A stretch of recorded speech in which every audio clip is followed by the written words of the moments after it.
Eh bien, bonjour à tous et bienvenue pour ce premier match de Lorcana, les maîtres du lore.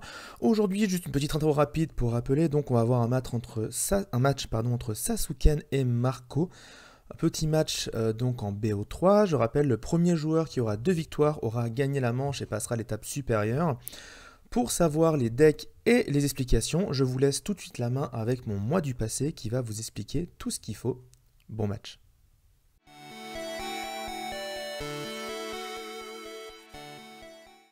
Eh bien, bonjour à toutes et à tous, c'est Ketal et aujourd'hui on est là avec Entrejeux Studio pour une vidéo particulière car on est là sur le lancement, la première game du tournoi interne, donc à Entrejeux Studio pour voir qui est le meilleur joueur. En vrai, non, c'est juste pour s'amuser sur l'Orcana et vous montrer un peu du gameplay avec différents decks et différentes choses, car il y a déjà pas mal à voir avec les cartes qui sont dévoilées. Et on commence donc avec ce premier match des quarts de finale qui vont opposer Marco, du coup, qui va jouer un deck ambre et acier, donc à gauche, face à Sasuken, qui va jouer un deck émeraude et saphir à droite. Les joueurs sont prêts, on est déjà en place, donc je vais juste leur lancer le petit signal pour lancer la partie et on est bon.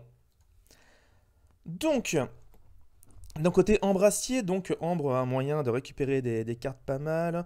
On met une carte en encre. Maintenant, j'ai pas vu laquelle, il faudra que je sois rapide parce que le mode malheureusement déconne un peu, donc on va faire ça à la mano. Captain Crochet qui va être en challenger. Donc l'idée c'est que Captain Crochet il a 1 d'attaque et 2 de vie. Si jamais il attaque à 3. Donc c'est plutôt intéressant. Un personnage vraiment offensif. De l'autre côté, ça met une carte en encre. J'ai pas le temps de les voir, ça va être compliqué. On passe directement au tour de Marco. Décidément, ça va aller vite. Donc, je m'excuse d'avance. Ça va être une vidéo pour les gens qui connaissent au moins le gameplay. Donc, si jamais vous ne connaissez pas le gameplay, n'hésitez pas à aller voir une vidéo de gameplay sur le jeu pour apprendre comment il se joue. Et ensuite, venez voir cette vidéo, ça sera avec grand plaisir. On joue une mini en carte d'encre. On est donc à 2 d'encre du côté de Marco. Il va jouer une créature à nouveau, en tout cas il va jouer une carte pour 2. Ah, ça va être le miroir de la bête. Miroir de la bête, donc, il l'a pilé bas. Le miroir de la bête, je rappelle, le principe c'est que si jamais vous n'avez pas de carte en main, pour 3 d'encre, et en inclinant le miroir, vous pouvez piocher une carte, donc une bonne carte de pioche, qui sera utile, si jamais vous n'avez plus de carte en main. Du côté de Sasuken, on est un peu à la bourre, on n'a pas de créature, on n'a pas d'item en jeu, on va passer à 2 d'encre maintenant. Alors que justement Marco a pris son premier point. Je rappelle que le but de jeu c'est le premier à 20 points. On joue un Mickey Mouse Petit Explorer, donc à 8, une grosse carte justement pour monter en encre. Au début on a plutôt tendance à jouer des grosses cartes en encre et à la fin à jouer les petites. Et on pose un Donald Duck, donc une créature juste pour 2, qui a 2 d'attaque et 3 de vie.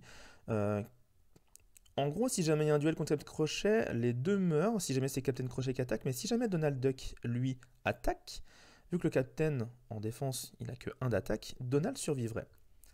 Donc ça va être vraiment un peu la guerre des tranchées, parce que le premier qui fait quelque chose va se faire avoir. On a une clochette qui est jouée en tant qu'encre, ce qui est intéressant parce qu'il aurait pu la jouer ce tour-ci, la clochette. Donc est-ce qu'il en a une deuxième en main ou autre chose? Non. Il va jouer Mickey Mouse, véritable ami, le Mickey Mouse un peu vanilla de l'ambre. 3-3, 3 de coups, 2 de l'or, c'est vraiment plutôt pas mal. Crochet ne va pas quêter, vous avez vu justement, parce que Donald en face l'aurait battu. Donc Marco qui fait bien attention, Marco qui a un tout petit avantage d'1 point, mais c'est juste dû au fait que début de partie, Sasuken n'a pas joué de carte au tour 1 ou au tour 2. Du coup derrière, Sasuken qui va jouer un Scar en encre, intéressant parce que Scar il aurait pu le jouer dans pas si longtemps, donc soit il en a un autre, soit il a des cartes vraiment qu'il veut garder en main qui sont très importantes. Sasuken qui réfléchit, est-ce qu'il a une carte à 3 de coups à jouer? Ce serait assez important là mine de rien parce qu'il est un peu à la bourre au niveau du board tout simplement, il manque un peu de créatures. Ah, on a un deuxième Donald. Alors là le problème c'est que Donald il peut battre Captain Crochet sans problème. Par contre, Mickey, qui a 3 d'attaque et 3 de vie contre Donald, Donald est banni et Mickey, lui, reste en vie. Donc, compliqué pour Sasuken, qui pour l'instant n'a pas du tout le board en sa faveur, tout simplement. Marco va jouer une nouvelle carte en ambre, c'est le fou, une très bonne carte pour quêter, qui est moins chère s'il y a Gaston, mais Gaston n'est pas encore révélé, on ne sait pas ce qu'il fait, on ne peut donc pas jouer la carte. Et pour 4, Marco, il a l'air d'incliner, donc je sais pas trop. Là, pour l'instant, il a incliné 3. Non, finalement, non, il n'incline pas. Ok, pour seulement 1, il va jouer Captain Crochet encore. Un autre Captain Crochet. Donc encore une fois, les Donald là qui sont un peu en danger parce qu'il y a les Captains pour les gérer, il y a les Mickey. Ah, intéressant. Ah, il va donc gérer les personnages lui-même. Là, il a gagné 1, puis 2 de l'or. Il est monté à 4 de l'or. Je rappelle qu'on est en 20 pour gagner. Donc, mine de rien, c'est chaud. Par contre, on voit aussi que Sasuke a beaucoup plus de cartes en main que Marco. Et ça, pour la fin de partie, ça va être très important.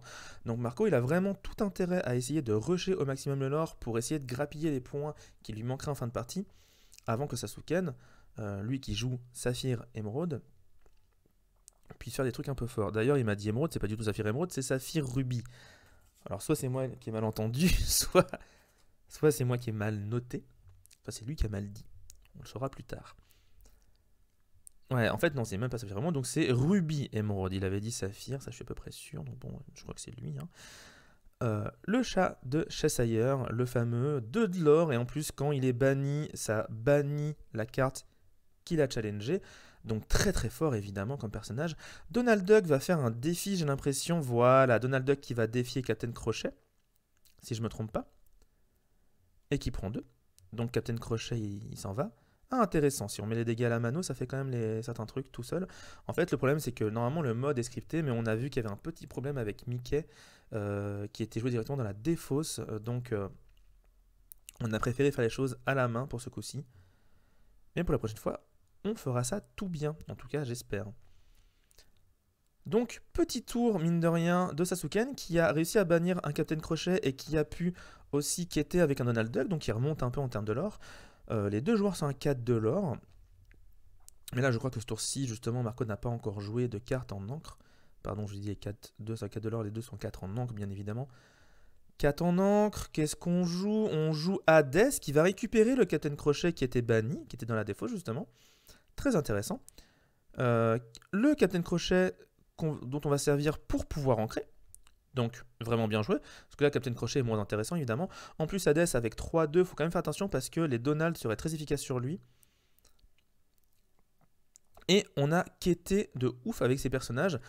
Marco qui a vraiment compris avec le nombre de cartes en main qu'il avait et le miroir qui pouvait permettre de remonter très rapidement. Il a compris qu'il fallait pas qu'il gère le board, surtout que par exemple le chat de Cheshire, il n'a aucun intérêt à le gérer pour l'instant. Il est devant en lore, il a 7-1 pour l'instant, donc il est bien devant. Est-ce que notre ami Sasuken va réussir à reprendre le board et donc à commencer à gérer un peu Marco? C'est la bonne question. C'est Mickey pour l'instant qui est embêtant parce qu'il n'a rien pour gérer le Mickey. Après, quand l'encre va commencer à monter, il a des cartes en rubis qui sont vraiment très efficaces, donc ça va être intéressant. Et là, déjà pour 5, on peut sortir des grosses choses. Ah, pour 5, le feu du dragon, hop là, ici, qui a été joué et qui va gérer le Hades. Très intéressant ça, parce que le Mickey a 3 de vie, donc pourquoi le Hades? Oui, voilà, je crois qu'il est en train de montrer dans la main. Non, non, c'est pas le Hades que je gère. Si, finalement. Ça, c'est bizarre, parce que Hades, il a que 2 de vie, donc en fait, un Donald pouvait gérer Hades. Donc il y a un Donald qui va mourir. Ah non, il meurt même pas, non, en effet, en jouant le deuxième Capitaine Crochet. Cheshire qui va quêter et donc gagner 2 points pour Sasuke, 7-3 actuellement. Et le dernier Donald qui aurait pu gérer. Ouais, je sais pas si ce move c'était un bon move parce que le Donald, là justement, qui était déjà blessé, il aurait pu gérer le Hades sans problème et le Mickey aurait pu partir sur le Dragon's Fire. Un peu curieux de choix. On verra avec nos amis joueurs justement à la fin de la partie, car à chaque fin de partie, pour ce petit tournoi, on fera une petite interview rapide de 2-3 minutes juste pour voir qu'est-ce qu'ils pensent de la partie et comment ça s'est passé pour eux. Hades qui récupère du coup, j'imagine Hades, voilà. Et qui va être joué à un autre moment. Après ça coûte quand même 4, donc ça permet d'avoir des cartes toujours. Le souci, c'est qu'en fait, en chopant des cartes, le miroir de la bête, il fait pas grand chose pour l'instant, il pioche pas beaucoup. Mickey, il va vouloir gérer un Donald, j'imagine, et quitte à gérer un Donald, autant gérer le Donald qui a le plus de vie. Je pense que ce serait quand même un peu plus malin. Voilà, ils vont le faire à la main, 3 dégâts, hop. Le Mickey, lui, par contre, a pris 2 dégâts. Il est incliné, en effet, mais il prend 2 dégâts tout de même. Ça marche pas, c'est ça? J'ai l'impression que le Mickey, il veut pas prendre des dégâts. Donc là, je pense que ça va être système D qui vont devoir faire autrement. Voilà, ils ont des petits tokens. Les aléas du direct, même si c'est une VOD pour le coup, mais là, voilà, on est en tournage, donc on fait comme on peut. Donc ce Mickey qui va juste prendre ses dégâts. Ne vous inquiétez pas pour la prochaine partie, j'espère que les choses seront changées. Alors ce qui est intéressant quand même, c'est que je vois les cartes qui sont piochées par notre ami Sasuken. Parce que là, j'ai clairement vu un chat de Cheshire aller dans sa main. Donc si Marco le voit aussi, ça fera un peu bizarre.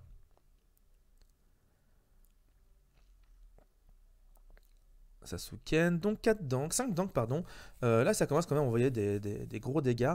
Le Donald pourrait gérer le Mickey et Cheshire pourrait rester tout seul. À voir, après, là, ce serait plus intéressant de faire ça autrement. Oh, pour 5 Jumba, Jukiba, 4-5, des grosses stats, et surtout un bon gros de l'or qui pourrait permettre à Sasuken de revenir un peu au lore, là où il traîne un peu pour le moment. Il va gérer le Mickey avec son Donald, donc il prend le trade, il estime que gérer la table c'est plus important. De toute façon, il n'a pas tort parce que ce tour-ci, il va pouvoir monter en effet à 6 de l'or avec l'aide du chat Cheshire, et en face, il restera que le Mickey. Donc, mine de rien, ça fait le taf. Hein. Ah, par contre, Marco, il faut mettre ton Mickey, voilà, il faut dégager ton Mickey dans la défausse, parfait. 4 cartes en main pour Marco, est-ce qu'il va encore ancrer ce tour-ci? Parce que là, mine de rien, ce tour-ci, Sasuke lui n'a pas ancré, il a préféré jouer à 5 directement pour reprendre l'avantage sur le board, parce qu'il était un peu en retard. Niveau du board, ça allait encore à peu près, c'était à peu près even, mais pas du tout au niveau de l'encre. Et là, pour 4, on joue Captain Crochet qui récupère une carte Fire the Cannon, donc faites feu avec les canons, je connais pas le nom en français. De la défausse dans sa main, mais il ne l'avait pas en défausse, donc il le pose juste pour avoir un peu de board. On va quitter avec Hades pour monter à 8 de l'or. Et c'est au tour de Sasuken. Par contre, Marco, lui, n'a pas oublié de ancrer ce tour-ci. Donc là, Sasuken, ça va être plus compliqué. Il a quand même l'énorme Jumba qui a quand même des stats de ouf et qui en plus n'est pas du tout gérable par le Captain Crochet. Pour 3, qu'est-ce qu'on joue? Un deuxième chat de Cheshire, ça va être intéressant parce que là, il va commencer à monter très très vite. Il va monter à 6 de l'or par tour. Maintenant, c'est Marco qui va devoir essayer de gérer. Et il y a Cruella en plus qui, quand elle est bannie, tu peux choisir un personnage pour l'adversaire et le remettre dans sa main. Bon, là, c'est moins intéressant. Mais là, il y a énormément de l'or du côté de Sasuken, ce qui pourrait lui permettre de monter très très haut. Et en fait, de forcer justement Marco à prendre les trades. Donc là, on va voir, voilà, il y a du dégât. Ah, Jumba ne va pas quitter, Jumba va gérer le Hades. Pourquoi pas? Pourquoi pas? En quêtant, il serait monté très très haut quand même, il aurait forcé le trade en face. Je sais pas si c'était pas plus intéressant de juste laisser le Jumba quitter et de forcer l'adversaire à lui prendre des trades et à sacrifier plusieurs cartes pour venir gérer Jumba. Maintenant, Marco a 6 d'encre. Pour 4, on va rejouer Hades et donc récupérer une carte. En fait, voilà, l'avantage, c'est que les Hades peuvent se récupérer les uns les autres, donc en soi, il a toujours des cartes en main. Mais le défaut en faisant ça, c'est qu'en fait, il ne se sert jamais de son miroir, du coup. Et du coup, il continue à avoir juste des Hades, ce qui est toujours sympa, mais pas non plus incroyable. Il joue un Lofu qui peut donc être un très bon personnage pour faire beaucoup de lore, même si jamais il serait beaucoup mieux s'il coûtait seulement 1. Avec Gaston. Parce que là, pour 2, 1-2, en vrai, pour 2, tu peux avoir des 2-2 avec 2 de l'or potentiellement. Ensuite, Captain Crochet. Captain Crochet, qu'est-ce qu'il fait? Il quête avec Captain Crochet. Marco, il est vraiment en mode tant pis pour le board, je vais essayer de monter très haut. Alors qu'il aurait pu essayer de gérer Jumba. En vrai, je pense que là, ce qu'il a intérêt de faire, c'est d'essayer de récupérer les Hades et de les jouer pour dégager les chats Cheshire à chaque fois. Parce que eux, ils vont quêter et ils vont monter beaucoup trop haut, ça va être beaucoup trop dangereux. Là, mine de rien, Sasuken, il a combien? Il a 7 de l'or à table, il pourrait passer de 8 à 15, ce qui serait un énorme gap. On va jouer Dingo, la version d'Ardeville, qui a donc évasive. Évasive qui veut dire qu'on peut être challengé que par quelqu'un d'autre qui a évasive. Ah voilà, Sasuken, il a compris. Là, il va faire full lore, il va monter à 15. Et là, ça va être très compliqué pour, notre ami Marco. Parce qu'il va falloir gérer des cartes et donc laisser son board partir. Et du coup, je pense vraiment que le Captain Crochet, le tour d'avant, il aurait dû gérer le Jumba ou un chat Cheshire, mais plutôt le Jumba tant qu'à faire. Ah, Marco qui vient de toucher un fait tirer les canons. Mais voilà, là à 15, il faut qu'il gère tous les persos à 2 de l'or là en face. Il faut qu'il les gère tous ce tour-ci. Le problème, c'est qu'il n'a pas vraiment les dégâts pour. Alors, il pourrait gérer Jumba et une autre carte, mais là, Jumba qui a combien? Il a 5 PV, ouais. Ah, si, très bien. Avec le feu à volonté, donc le nom en français de tirer les canons, je disais donc pas la bonne traduction. Avec le feu à volonté, il gère Jumba. Et là, il peut gérer les 2 chats Cheshire grâce à Hades et au Captain Crochet. Pour 4, il va jouer Hades. Il va récupérer une autre carte. Il va récupérer Mickey, du coup. Pourquoi pas? Là, il réfléchit, j'ai l'impression. Après, Captain Crochet, c'est une bonne idée parce qu'il peut jouer sourcil et Captain Crochet, il a 3 d'attaque. Ce qui fait que Captain Crochet est une très bonne carte pour gérer les chats de Cheshire. Maintenant, quel va être son choix? Je pense que Captain Crochet est le meilleur choix parce qu'il coûte pas cher et il peut gérer les chats. qu'est-ce qu'il récupère? Oui, il récupère le Captain Crochet, très bien vu. Très très bon play, je trouve. Et il le joue ce tour-ci, comme ça, prochain tour, il pourra en gérer. Mais là, ce tour-ci, il faut quand même gérer les chats, mec. Là, tu fais pas de l'or, à part avec le fou. Mais là, tu fais pas de l'or. Là, ton but, c'est juste de gérer les chats, parce qu'il faut absolument enlever du lore à l'adversaire. Et tant pis pour la Hades, mais là, vraiment, t'as pas le choix. Voilà, avec le Captain Crochet, il va gérer un chat, j'imagine. Et donc, le Captain Crochet aussi va devoir malheureusement partir. Pourquoi il... Ah, il est en train de mettre les dégâts pour le remonter. Ouais, faut lui mettre un dégât de plus pour qu'il dégage. Pourquoi il met que 3? Qu'est-ce qu'ils font? Il est en train de... Ok, je leur avais dit de pas revenir en arrière, mais ils reviennent en arrière, tout va bien. Donc, ce qui s'est passé en gros là, si vous avez compris, c'est qu'en fait, il a décidé que Hades allait être joué après l'attaque de notre ami. Et du coup, qui récupérait le Captain Crochet pour pouvoir récupérer le feu à volonté. Et il a quêté avec les autres. Oh là là là là. Ça, je pense que c'est une erreur. Ça, je pense que le fait qu'Hades ait quêté plutôt qu'il ait attaqué le chat de Cheshire, je pense que c'est une grosse erreur parce que là, Sasuken, il va pouvoir monter de 3 en lore et monter à 18, ce qui fait que le moindre perso à 2 de lore, d'ailleurs, lui ferait gagner la partie. Là, je pense qu'il fallait vraiment en profiter pour prendre le board. Et là, Dingo, qui justement, lui, va gérer le board sans aucun problème. Qui va gérer le fou justement, comme ça il est tranquille, il a encore beaucoup de points de vie et il se fait pas trop mal en tapant son dingo. Et pour 5 Sasuken qui va jouer, oh là là, un deuxième Jumba. Et là le problème justement, regardez, c'est que là Sasuken, il monte à 18 et derrière, alors attendez, qu'est-ce qu'il fait? Voilà, il monte pour un 16, là il monte à 18 et là le problème c'est qu'en fait bah là Marco il est un peu échec et mat parce qu'il faut qu'il trouve un moyen de tuer Cruella, le chat et Jumba, sinon prochain tour Sasuken il aura et c'est fini. Ah, je pense vraiment que le move déterminant, bon il y a eu 2-3 petits moves que je pense qui étaient un peu sous-optimaux des deux côtés. Après on voit pas les mains, donc il faut toujours se souvenir qu'on regarde des games comme ça en spectateur. Vu qu'on voit pas les mains, on sait pas ce qu'ils ont en main et on sait pas quels sont leurs plans. Mais par contre le fait de pas avoir tué le chat de Cheshire, là ça fait qu'en fait Sasuken il est à 18 au lieu de 16. Oh, le gros Hades qui est joué sur le petit. Ça déjà ça peut expliquer pourquoi il a pas sacrifié Hades, complètement. Maintenant, le problème, c'est que très bien, t'as joué ton gros Hades, mais t'as perdu. Parce que si jamais t'avais joué ton petit Hades pour attaquer le chat de Cheshire, bah là, ce tour-ci, Sasuken serait à 16. Et ah, il y avait un autre vilain. Ah oui, le deuxième Hades, évidemment. Mais là, le problème, voilà, c'est ça. Par contre, je sais pas pourquoi il a fait 3 d'un coup. Normalement, c'est que 2 au total. Pour chaque vilain que tu as en jeu. Donc ouais, il a pris 3, mais en fait c'était... Ah si, parce qu'Hades aussi, ouais, il a quitté, il a compris qu'il avait perdu. Mais ouais, non, le choix de pas attaquer ce chat de Cheshire pour jouer le gros Hades, en plus face à un adversaire qui avait un Dragon's Fire, c'est la fin. C'est la fin et c'est une victoire de Sasuken pour cette première partie. Je rappelle que les parties sont en BO3, donc c'est le premier joueur en 2 victoires qui gagne.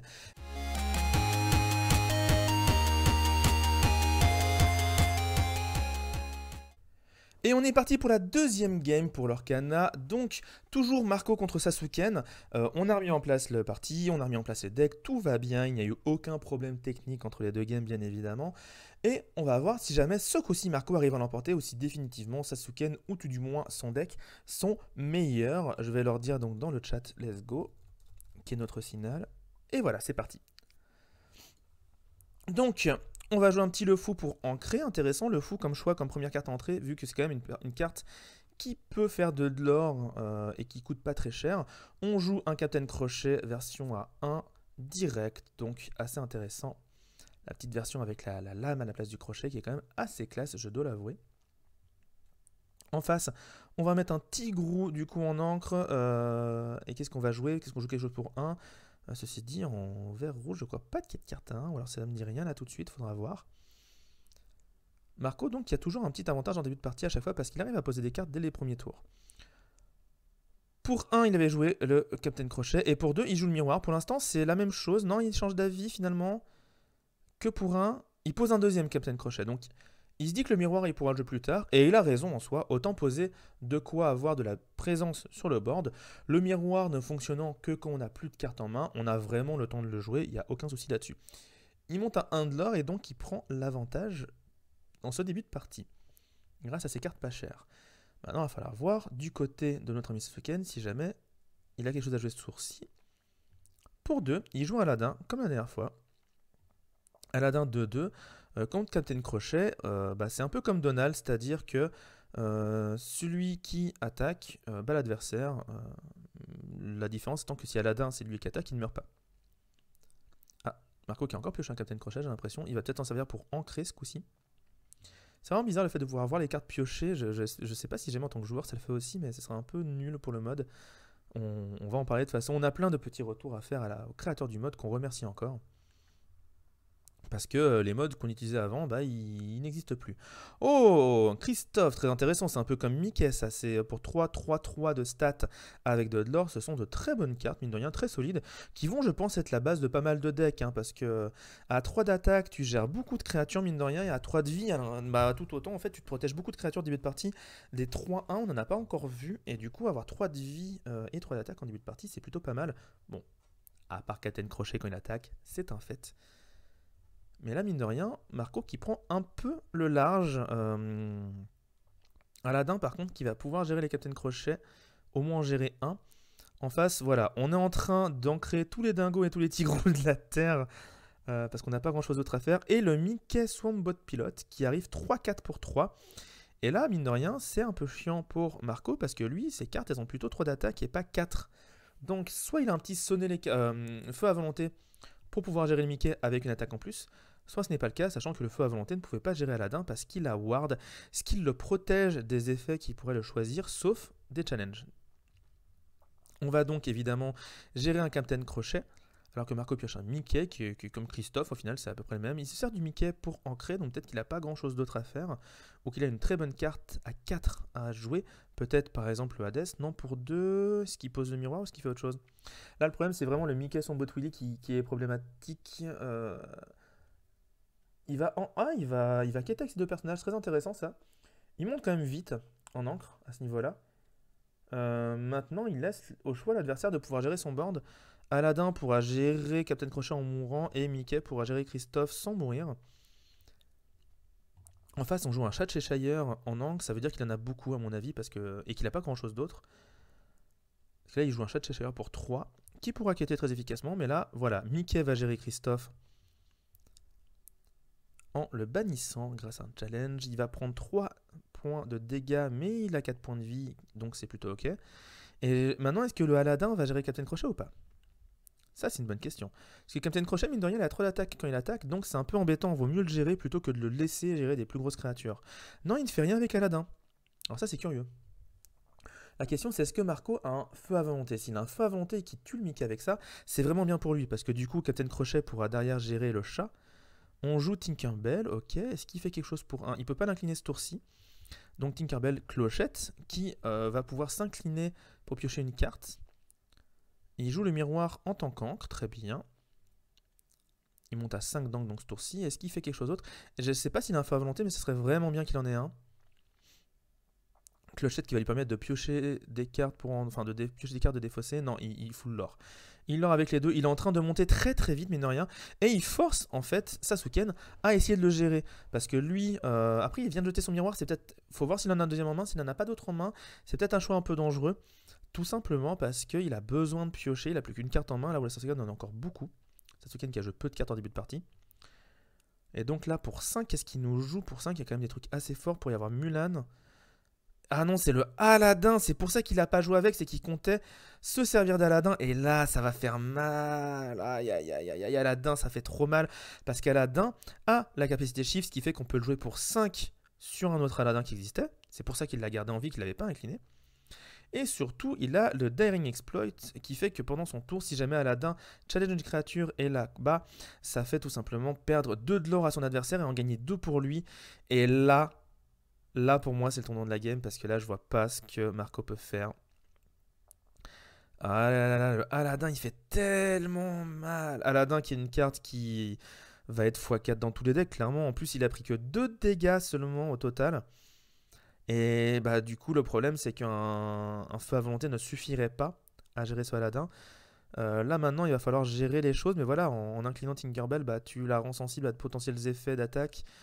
Elle pourrait se faire justement bannir par Aladdin, ce qui handicapera encore plus Marco. Ah là, le Aladdin, il fait très mal. Oh là là, le Aladdin, il fait tellement mal. C'est terrible. C'est terrible. Et là, du coup, on va essayer de mettre d'autres cartes en encre. Qu'est-ce qu'on joue pour 6? Pour 10, on joue Stitch. Mais le problème, c'est que... Alors, la bonne nouvelle, c'est que maintenant, il va essayer de pouvoir essayer de piocher des cartes grâce à Stitch. Mais le vrai problème, surtout, c'est qu'en fait, Stitch, il a pile 5 points de vie. 5 points de vie, c'est pile ce que Aladdin, il a comme attaque. Donc, on a toujours le problème que Aladdin, là, il est un peu tranquille dans son coin. Et il va pouvoir dégager Clochette. Pour 4, qu'est-ce qu'on joue de beau pour 4? Il est en train de réfléchir. Non, pour 5 finalement. Ah, pour 5, il va faire un feu du dragon directement sur Stitch. Ah ouais, là c'est chaud. Là c'est la fin. Là, je vois pas comment Marco il remonte ça. Feu du dragon. Aladdin qui tabasse Clochette. Ouais. Là, elle dégage. Du coup, il perd 2 de l'or, Marco. Et ça en fait gagner 2 à Sasuken. Et là, là c'est la fin. Il monte même à 8 avec le Cheshire.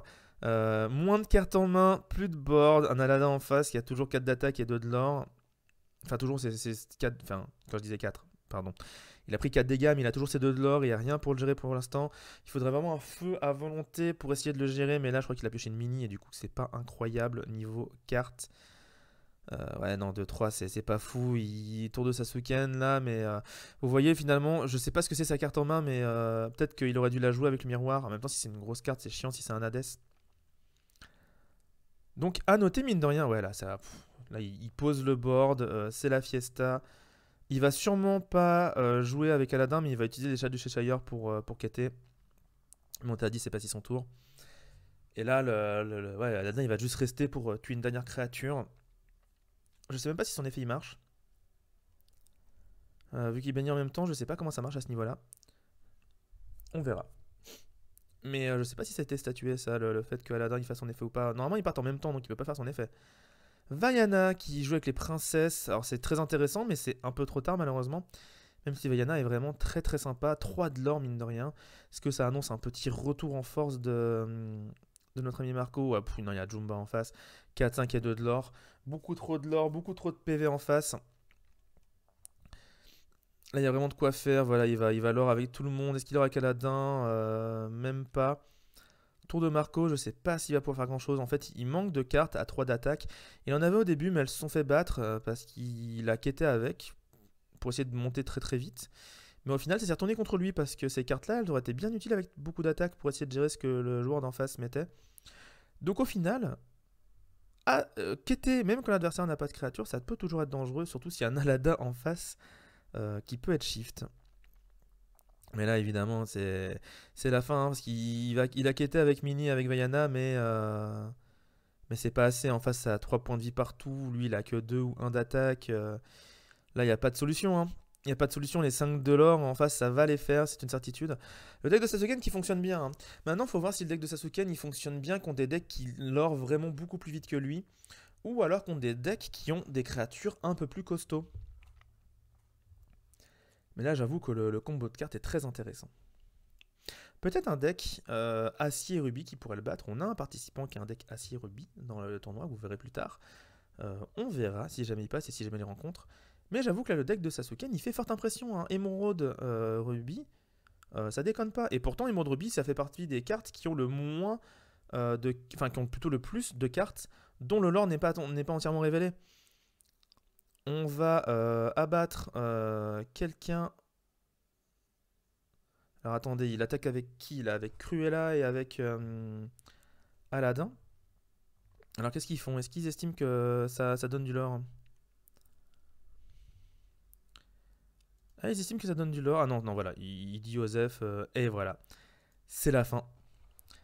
Ah, Marco qui malheureusement a pas trouvé les bonnes cartes ou pas trouvé les solutions face au deck de Sasuken qui était très agressif une fois qu'il commence à sortir.